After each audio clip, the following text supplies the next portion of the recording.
Are you a real estate agent that's looking for more business?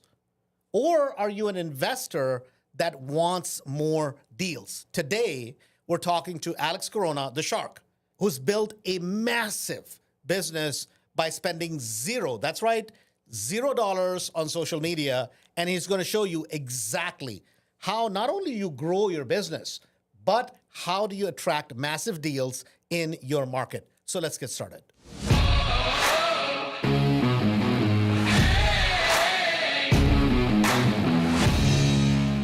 Super excited to have this guest in the studio. It happens to be the Blue Man himself, right? Alex Corona. So Alex, man, welcome to the studio. Andrew, thank you so much. What an honor to be here. Love it, man. So Alex, you're Mr. Real Estate, right? And you do a lot of marketing that's based around that. We'll get into it. But for anybody that is a real estate investor or a real estate agent, I think you can learn a lot from Alex. So let's kind of jump right into it, right? Background. So I come from a broken family. Okay. And my story starts even 2 years before I was born. Okay. My dad's wanted for murder, Okay. and he did it before I was even born. And if they would have caught him, I wouldn't be here right now. Got We're it. two beautiful people. Okay, got it. So, man, this is great because most people wouldn't say that, right? And you put it right out there, right? And I love it because it's like, hey, guess what? You got issues. I got issues. I'm talking about him, right? Which is that doesn't matter where you come from because nobody gives a damn, right? So, okay. So you grow up. So what was the growing up environment like? So, like I said, I didn't have a dad, so my mom moved in with her sister and her husband. So we lived with my uncle. We grew up with him. He owned a grocery store, so he was a hardworking guy. He was a great example for me. Okay. So at least that was a positive. No doubt about it. Okay. So would you say you grew up kind of upper middle class? What was your kind of financial background like? So I grew up with nothing. So I wouldn't even know middle class or high upper class. I could tell you I grew up with nothing. Okay. And where does real estate come into your life and how? It came into my life a lot. I was about 25 when I actually knew what a realtor was, even though after I've already sold properties with a realtor, and I didn't know what real estate really was until I had a girlfriend that got into real estate, and that's how it all came about. Okay. So and what were you doing prior to getting into real estate? I was a mechanic. I used to work on cars. Okay. So you're a mechanic, so basically 100% blue collar type of job. Were you happy doing that? I loved it. Okay. But so you seem to either you fake it or this is just you, right? You're passionate all the time, 100% times. Is this you or is this a behavior you learned somewhere? This is me. I do everything from my heart, and everything I do, I just try my best. Okay. So you were excited even as a mechanic? Even as a mechanic. Right, I used to make, show cars, and I'd win first place. Okay, got it. So you're passionate about whatever you did. Anything I do. Got it. So you get into real estate, and how old were you at the time? Well, my girlfriend, we were like 25 at the time, but I didn't get into real estate till I was maybe 33. 33. Okay. And you get in, and was it your office is based out of Blue Island? It is. Right. And you've kind of adopted it. I mean, from what I knew, at least even 5-6 years ago, right? Blue Island to me was a very working class Hispanic community, right? That's what it was. Now it's changed, and it's changed very much so for the positive. But when you think about putting an office, right, most people would not necessarily pick Blue Island. Why did you always start out there? What was the deal? It was our first office. I grew up there. I was till about 7th grade. My uncle had a store there, and my mom worked there for 40 years. So I wanted to be close to her, and I had just bought an investment property in Blue Island. We were rehabbing it, and it all just kind of happened on accident. Okay.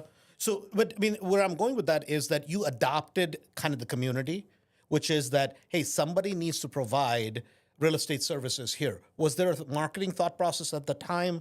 Because you've kind of established yourself as, kind of Blue Island sort of thing. That's from your clothes to your marketing to your cars to everything has that on it. It's kind of the Corona Blue, right? Corona Blue, baby. Corona Blue, right? Was that a thought process when you started, or how did that come about? First office we opened, I painted it blue. I've always liked the color blue. Okay. Like you said, I grew up in Blue Island. I don't know if it all just happened, it was meant to be. Okay. Later on, like I said, I just painted my office blue, and I called it Corona Blue. And next thing you know, here we are 10 years later, and every single person I know is anything that color, they send it to me. They put it in my DM, text it. Right. It's pretty cool. So it was not necessarily a thought that you're like, hey, I'm going to use this as a marketing thing. Because if you ask a marketer, right, you're like, hey, man, I'm going to start doing everything in blue, right? They're like, you're crazy, right? But you've kind of, have you consciously adopted that and made it kind of a brand recognition for you guys? There's no doubt about it. After about a year, I saw it was catching on. And after that, everything was blue. I'd like to paint myself blue if it would stay, but it washes off. Cool. So your wife is obviously involved in the business. Yes, she is. Right? And you guys have a bunch of kids. And you guys kind of do this whole thing as a husband-wife business, right? And she is 100% in that also, right? The family of real estate. Family of real estate. Okay. So talk to me about that, because you come from obviously Hispanic heritage, right? Where is the opportunity today? We happen to be obviously based out of Chicago, right? Where is the opportunity if a real estate agent is watching this in the Hispanic community? The opportunity is in the education. If the Hispanic people know, like, and trust you and know that you're there to help them, they're going to follow you. They're going to come and find you, and they're going to need your help. Okay. Talk about education. What do you specifically mean by that? They don't know what they don't know. There's so much false rumors and a lot of times, their parents love you, their family loves you, but a lot of times they're the ones that are holding you back. They don't know the right information. They think you need a lot more money down than you really do, more time at the job, making more money. There's all kinds of wrong information that they're telling their family and their kids, and they're most of the times the ones holding them back from getting to that next level or that goal that they're trying to meet. Got it. So I see this, and it's not just in the Hispanic community, in a lot of communities, that Hispanic people in general tend to, when they trust somebody, they do it wholeheartedly. It's a cultural thing, I think. I don't know what it is, but and a lot of times, people from outside is not the people that cheat them. It's the people within the community. They get taken advantage of because a lot of times they don't look at things in a shrewd manner. Is that true? Absolutely. Okay. So for a agent, in terms of providing knowledge, in terms of providing education, where do they start? They start by educating people on what they know, because a lot of times they're trying to educate them on things that they read in a book or that they heard on the street or heard on TV. And it's something that you have to know and that you do and that you've already done and succeeded at. Got it. So, today through social media, and I truly believe this, that it's a little bit of a kind of a hump you have to jump, which is get comfortable being uncomfortable, like in social media. But literally, it's as simple as whatever community you're in, if it's wealthy, not wealthy, in between, or if it's bread butter community, if you can inform the public of what is going on in terms of real estate within that community, be it the number of souls, be it a great house that sells, be it a piece of junk that sells, be it something that everybody is interested somehow, somewhere in real estate. And if you're the person who's just putting that information out, and you don't even have to take the credit for the listing, right? Used to be in the old days. All you're doing is informing people of what is going on. Just by being a place of consistency of information, you become the expert. No doubt about it. Right? Is that a strategy you've used? Absolutely. I go to restaurants every time I go out to eat. I want to promote the business. I take some pictures of their food, do a video, go live. Anything I could do to help these businesses, especially the businesses that are in my community. In your community. And that's the part of it. A lot of times, we get hung up, and it's our own hang-ups. Oh my God, the community I live in is very rich. Oh my God, the community I live in is very poor. Oh my God, the community. But yet, they all need services, right? There's going to be restaurants that are going to serve them.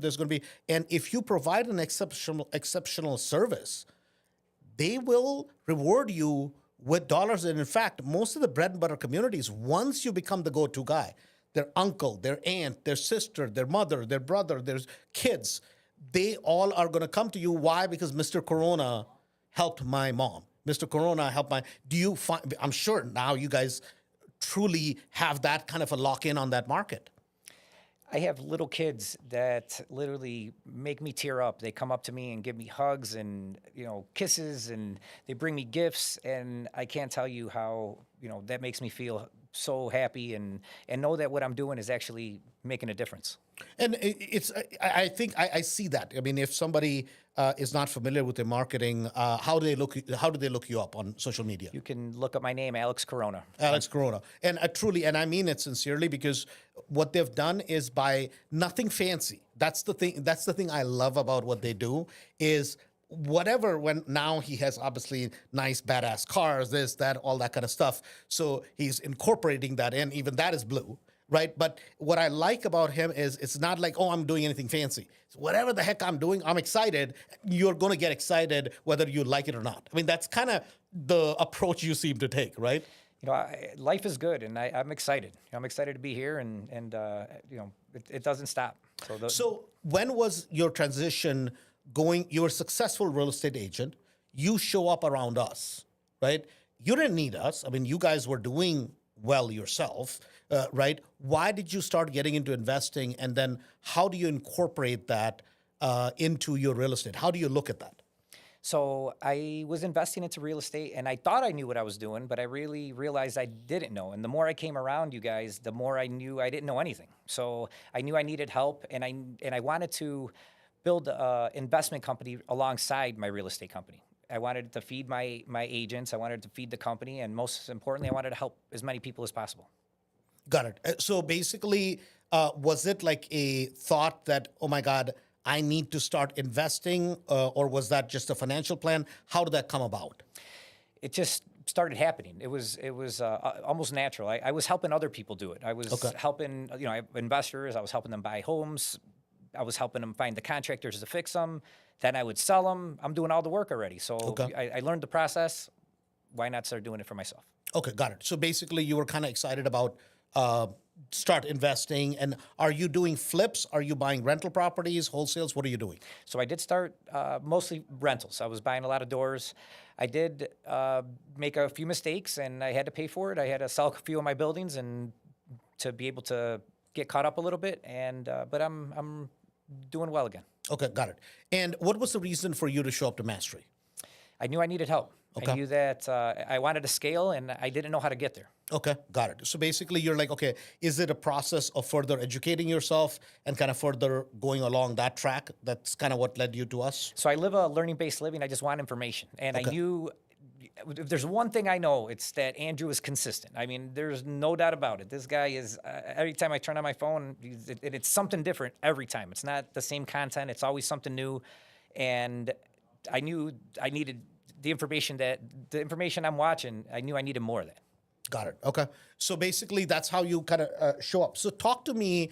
A lot of changes have happened in real estate, especially in the last year and a half, 2 years, and they have been coming, right?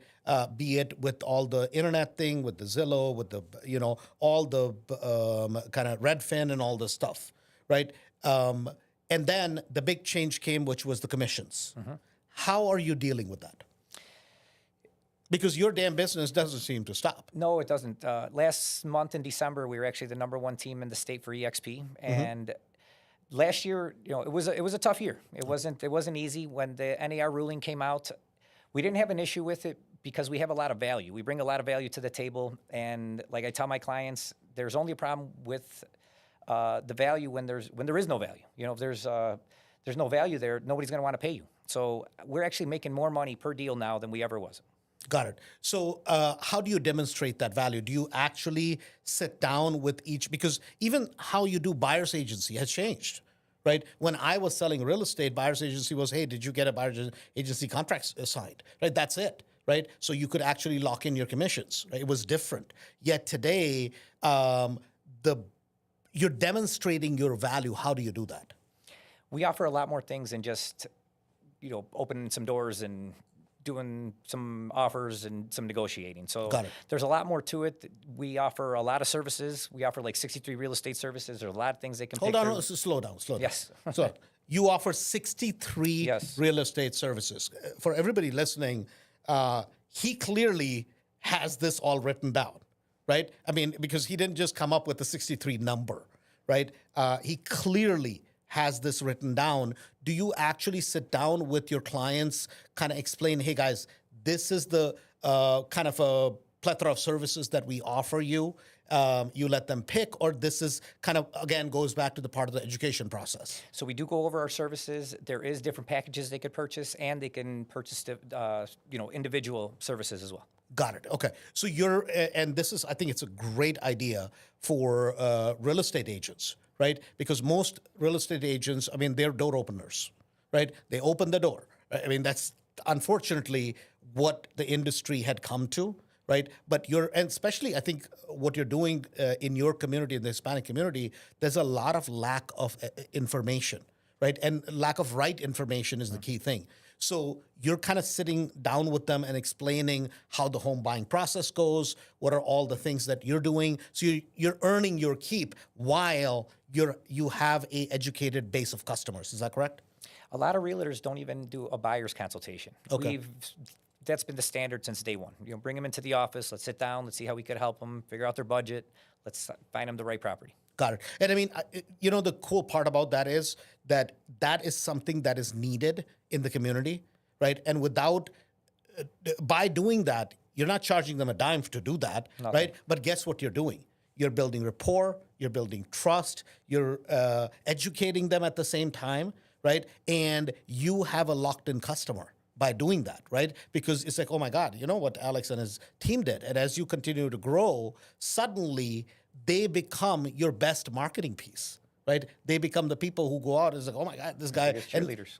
Right, exactly. Even if they don't, and sometimes it's going to happen. Some people will go buy a house from somebody else. It's going to happen, but yet they're your biggest cheerleaders in the long run.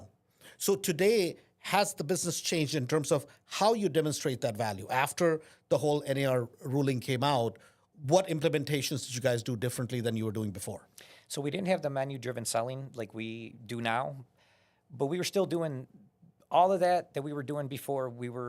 That's why when this new ruling came out, we were already ready for it. Got it. We were doing this for years already. Got it. Okay. And is that something you're training everybody in your offices to do?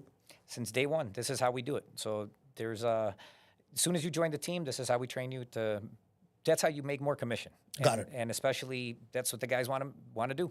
So Today. everybody's trying to get paid. Got it. Okay. And then in terms of, because obviously I haven't sold real estate in a long time, right? So that part of it I'm not in touch with. But used to be, you show a house, as long as you're the procuring cause, right, which is you write the contract, get it accepted, so on and so forth, you're getting a 2.5% commission or 2%, whatever was on the listing sheet, right? How does it work today, and how do you guys demonstrate that value? So now you can charge the seller whatever you want to charge them, and you can charge the buyer whatever you want to charge them. So depending on whatever services we're providing for both sides, determines what we're going to be charging. Got it. So I get that on the seller side, right? Because sometimes the properties we're selling, right, the flips and those kind of things, on our side, you'll have an offer come in, I'm using a number, $250, and then it'll be like, hey, we're charging 2.5%, 3% commission, whatever that commission you're charging. So basically, generally, I'm willing to pay a certain amount. But if it's a really, really strong offer, right, it's a good, solid buyer, you're like, hey, man, I don't mind paying the agent a little bit more, right? They're earning their keep kind of thing, right? Is that what you're seeing from your end in the marketplace? So what I'm seeing is a lot of sellers are wanting to pay buyers agents right now. They heard, hey, I don't have to pay them. I don't want to pay them. Okay. So you're seeing that I definitely am. Oh, okay. So that's a good point. So I haven't experienced that. Now, mind you, because I was in real estate, and obviously our customer base is real estate agent and investors, right? So I encourage people, especially as the market is changing, right? It's no longer the market we saw 2 years ago. Absolutely right? That, hey, guys, you need to offer a good, fair incentive to a buyer's agent. I think that is a positive thing. That's just, as they're doing the work, so that you need to offer that, or somewhere they need to be paid. Now, a lot of the properties that your base of customers comes from, these are bread and butter properties. These are not very fancy properties generally, right? Obviously, you're spending expensive properties also, but for them, how do they afford that? How do they pay for those services? So we have a lot of different programs depending on the situation. We do have a lot of grants that come from the bank, and we're able to use some of that money as well. Okay, got it. So buyers are not balking at the fact that, hey, now to use this service, to use your knowledge, your expertise, they're willing to pay you guys. A lot of times they're buying this home, no money out of pocket, and still paying us down payment and closing costs, all coming out of that grant money. Got it. So you've kind of gotten creative with it in your marketplace. Now, for obviously, depending on the price range, depending on who you serve, right, it's going to be different, right? Yes. That it's going to change, right? I mean, you're not going to sell a $800,000 house With the no money same down. way, right? You're going to sell a bread and butter starter home or 2-unit or 3-unit, but in your market niche is where everybody was like, oh my God, what's going to happen, blah, blah, blah, blah. And you guys have clearly figured out a way to overcome that sort of problem. No doubt about it. So overall, right? And again, overall in terms of commissions, has it gone down, remained the same, has it gotten better? It's gotten way better. It's gotten way better. Way better. No kidding. Yes. Really? And is that the case across the board?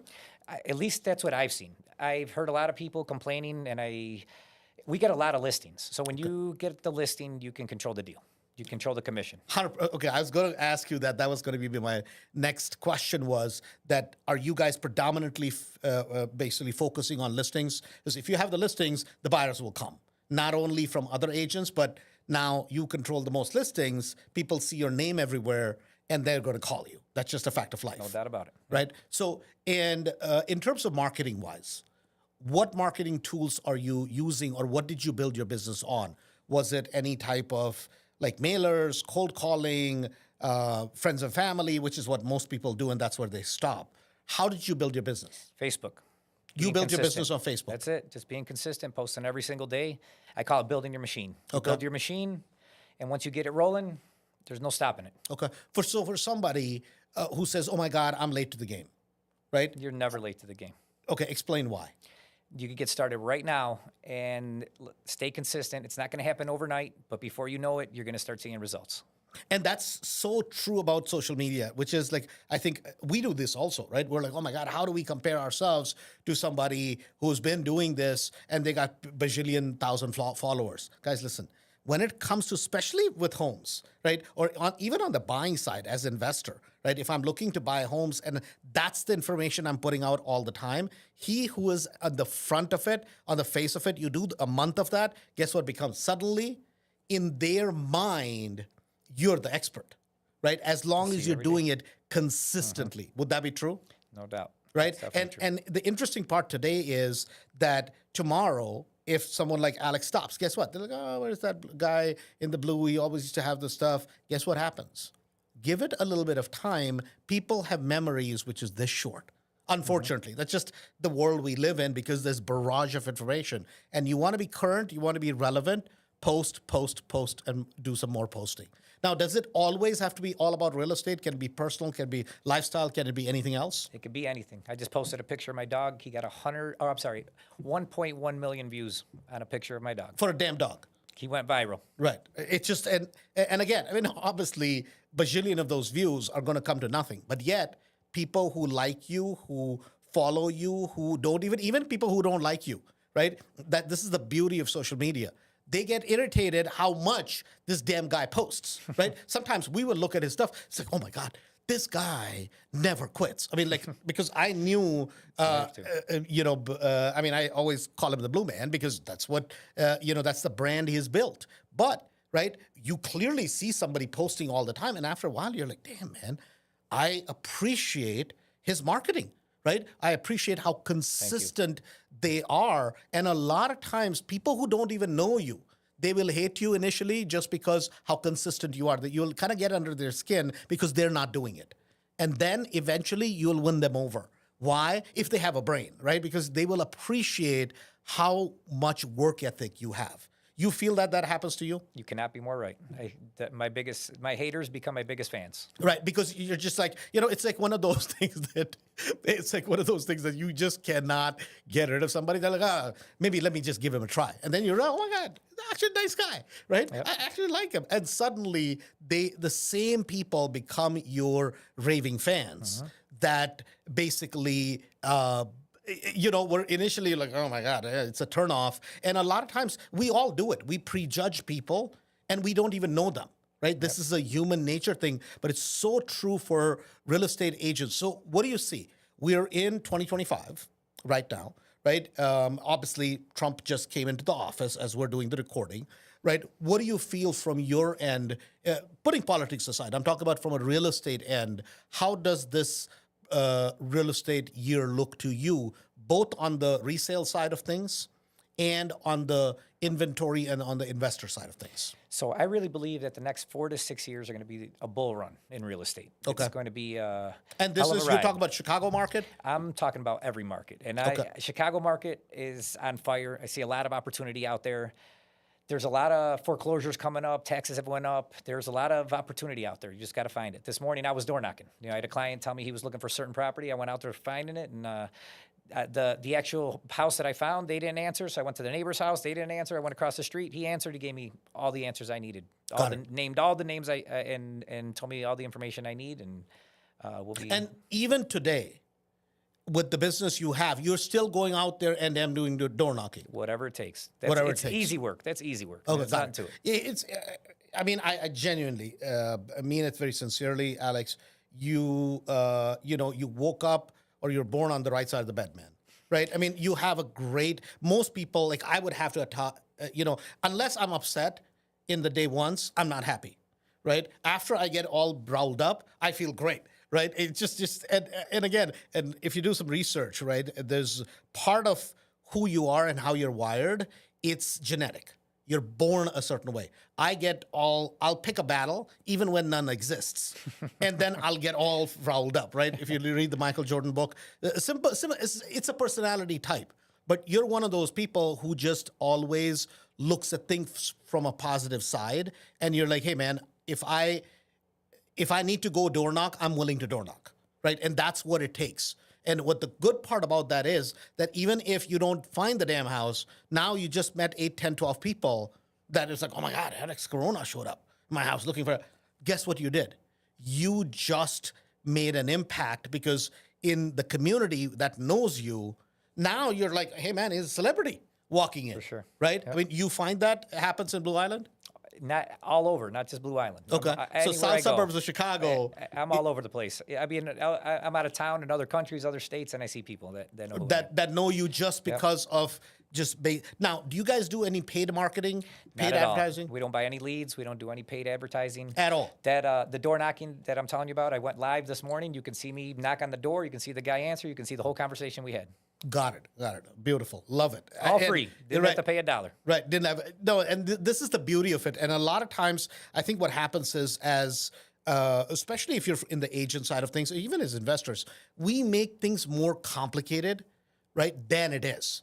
And if you just basically kind of can talk yourself into doing it and do it passionately, now people are like, oh my God, he was door knocking looking for, property for his client. You can learn the script. You can see what I said. I mean, there's nothing to it. Right. It's nothing. And that's the part of it that I love. That nowhere have we said, hey, man, you got to go have a budget for Facebook. You have to have budget for social media, right? None of that. You're just basically like, hey, man, I'm just going to show what I do every single day. And over time, that's what you get known for, right? You're like, hey, man, I'm the hardest working realtor. You don't even have to say it. It's the social media that does it for you. For sure. Got it. So you feel that in the Chicago market now, in the south suburbs, right, taxes have gone through the roof. Holy moly. Right? I mean, they're just crazy. Some of it's just obscene, right? And then there are certain places you have inventory that is rising in certain places, yet compared to the rest of the country, inventory is still low, right? So today, whenever you're taking a listing, is that something that you're having to talk to the sellers and bring them back to reality as far as what it should be listed for, so on and so forth? So we take every listing, even when a seller is thinking that they're, a lot of sellers, they think that their house is worth a lot more than it really is. We just do, we set every 2 weeks or every week, we try to figure out, before we even list the property, we set these dates when we're going to be lowering the price. So if nothing happens this week, we're going to be lowering it this, set times that we're going to be lowering the price. So that way we don't, we set the expectations. Hey, yes, we'll list it. We're not scared. We'll do our marketing. We'll do what we have to do.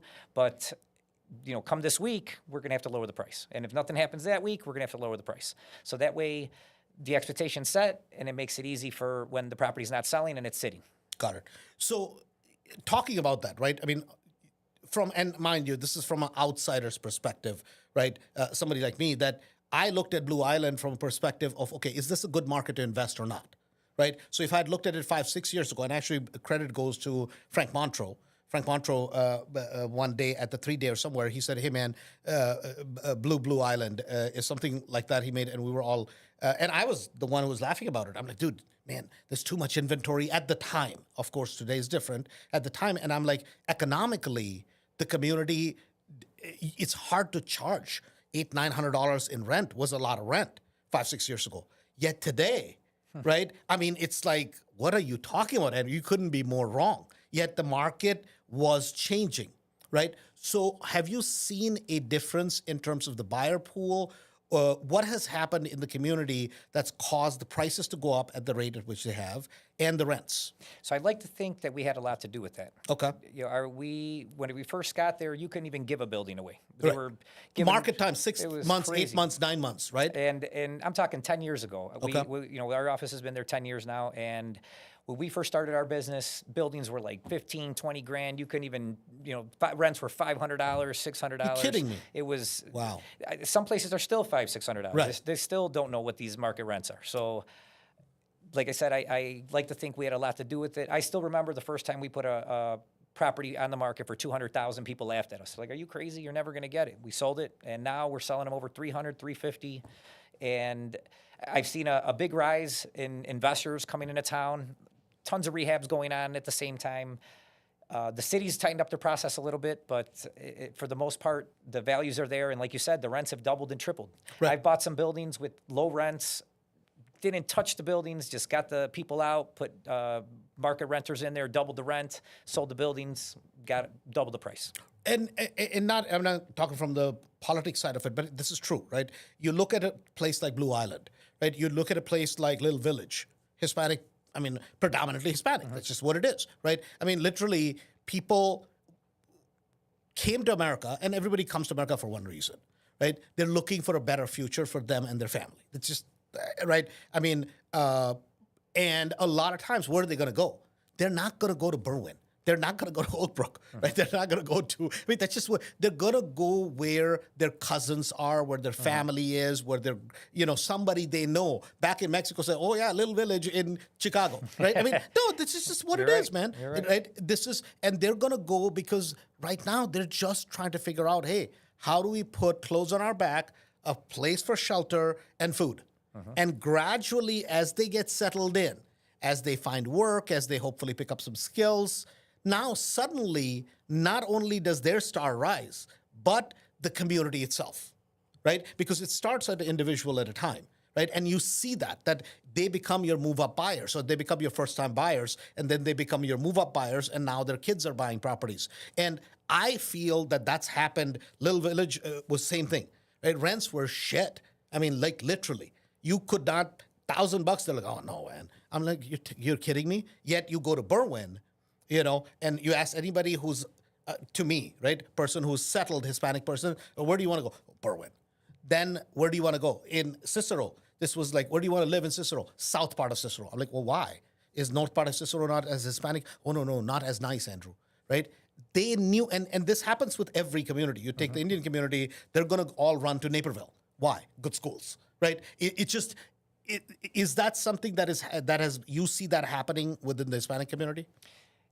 Like you said, they all want to, you know, go to the areas where their families are living, their friends are at. A lot of times they're coming here not knowing anybody. Right. So they got to stick close to that one person or two people that they know. That they know, right? Yes. And it feels like a little Mexico, or whatever it is. And that's the only comfort you have. As you start doing well now, and in a community like Blue Island, a lot of other people from outside, like somebody like me, as an investor, we look at it, we're like, oh my God, man, a lot of buildings that are inexpensive, right? Some are frame, a lot of brick buildings. You have rents that are rising. Oh my God. Opportunity for us, quote unquote, investors to go in, rehab the property, bring it up. And now you have the rents suddenly, you start getting to 1,000, 1,200, 1,100, 1,300, right? And now people are suddenly willing to pay that. And yet it's like one of those things. Is it demand first or is it supply first? And this, a lot of times with these things that you have the supply and people are like, oh, okay, I'll pay $100 more. I'll pay $60 more. And now you suddenly start bringing buildings up. And now you have renovated buildings in a place like Blue Island. You start attracting more and more better qualified buyers, correct? The buyer pool or the renters, it's awesome. Yeah, we have a really tight process on the rental side, and people pay the rent. So People we don't pay have the any rent, problem. right? I mean, no, that's one thing about the Hispanic community. Statistically, they pay the rent, Yep. right? So for your personal investing, are you buying single families, 2 to 4 flats, bigger properties? What are you focusing on? So right now I am purchasing mostly single families. Single families. I do have a few 2 units and 3 units, but for the most part, single family. Single families. Okay, got it. And you're buying them, improving them, renting them out. Mostly flipping them right now. Oh, mostly flipping them. Okay, got it. So you're not necessarily keeping a rental portfolio yet. Not as many as I'd like. You know, I owe a little bit of money. I'm trying to get debt free in 25. Oh, okay. All right. Okay. Hey, this is what I love, right? The total transparency. You're like, hey, man, this is my goal. I'm going to get that done first, and then I'm going to start building a Corona. Your kids coming into the business? Yes, it's definitely the family of real estate. We integrate everything. The kids are probably at the office right now as we speak. Oh, So really? My oldest son was there right before I left. Oh, So, nice. yeah, Okay. They're there. So for anybody that is a investor or an agent going into 2025, what would your message be to them? To definitely get into rentals. A lot of agents, they think it's beneath them. They think, oh, I don't do rentals. If they can rent, they can definitely buy. So you could turn that renter into a buyer and have a client that you can sell a house to. Or let's say worst case scenario, you have to rent to them. So you find them a rental now and you follow up with them and sell them a house later. So you get paid twice. And if you're an investor, that's where it's at. You want to build that net worth. That's what you got to do. You got to get those rentals. You know, they let them pay off by themselves. Don't worry, you know, yes, you want the cash flow, but as long as the house or the building is getting paid off and you're cash flowing a little bit, hey, it's a win for everybody. Got it. So you're saying to agents that don't be shy of going after rentals, rent those. You still, maybe you don't make a lot of money, but they're quick turnovers. Right? Really quick. They're really quick turnovers, and you don't end up spending a lot of time. So dollar per dollar, you actually may do pretty good with those, right? I mean, we have a guy in Mastery, right? Mark, right? That's what he does every year. He just does rentals, but he does hundreds of them. Right. I mean, literally, he'll have in one day, he'll show 15 of them, and there's a kind of a bus pool of people, like a bunch of cars that'll follow him from one rental to the next. I mean, it is hilarious, right? It's something to watch. And now he's developed a system where, hey, you don't want it? There's 8 people waiting outside, literally. And it's not just he's making it up. He's literally perfected that, and that's his market. But you're saying sometimes because a lot of people be like, oh my God, really, you want me to get like $600? You want me to get $800? To me, listen, man. It's sometimes, rather than trying to make 5,000 or 6,000, if you can do 10, 12, 14 of those, boom, you're done, right? I mean, it can make a decent month pretty good, right? By just adding a few rentals. And then you think there's more money to be made on the listing side or the buyer's agent side? Because a lot Always of the agents... listing. Always. There's not even a question. Okay, so not even a question Not even for a you. question. Listing. Okay. The listings are going to bring you buyers. Right. Okay. So I wanted to get that. What about investors? What do you say to investors? Because a lot of people are like, man, there's no inventory. There's inventory. You just got to get out there. You got to put the word out. A lot of people, they want to get into investments. They don't even tell their own family, their own friends that they buy houses. They don't tell anyone. They want to be a secret agent. That's what I tell my realtors. You want to be a secret agent? You don't want nobody to know that you sell houses? Your own family are buying houses from other people. Right. So go door knocking. Let your neighbors know. When you're at a party, let everybody know. Any chance you get, let people at the grocery store know, at the gas station. Let people know that you are looking to buy houses. And, I start there before you start investing into mailers and invest into all these other things that will cost you money. Those things don't cost anything. All you got to do is start telling people. Got it. Okay. I mean, no truer advice. And then as we wrap it up, what about foreclosures? Because there's a lot of properties that are going to end up on the foreclosure block. I mean, there's just no two ways about it.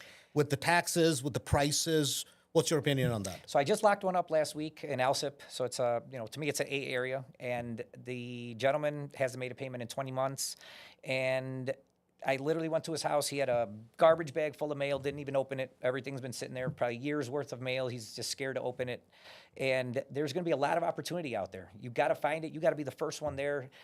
Be very, you gotta be what we call use kid gloves. You gotta, be very, how would I say, careful with the words that you use and careful how you approach these deals, because these guys are in hardship. They're losing their house, and you gotta, how would you want to be treated if you were in that situation, and treat them that way. But there's opportunity everywhere, and there's ways to find these deals.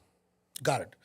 Guys, no truer words could have been said. Alex, this has been absolutely a pleasure, man. For somebody, if you're a real estate agent, if you're an investor, and you truly want to see what good marketing looks like, which costs nothing, right? Look up Alex Corona, because, that what they have done with basic, simple things is just absolutely, absolutely amazing. And when did you switch over to EXP, by the way? Last April. Last April. Yep. Excited about the choice? We've been same type of thing. It's all about the network. We're surrounded by the right people. We're getting trained by the right individuals, and no doubt about it. I wish I would have done it sooner. Got it. Okay. Well, guys, having said that, you're listening to Cash Flow for Life. And please share, please like, and please let us know if you have any guests that you think can give you a lot of information. We would love to have them on. Thanks a bunch, and have a good day.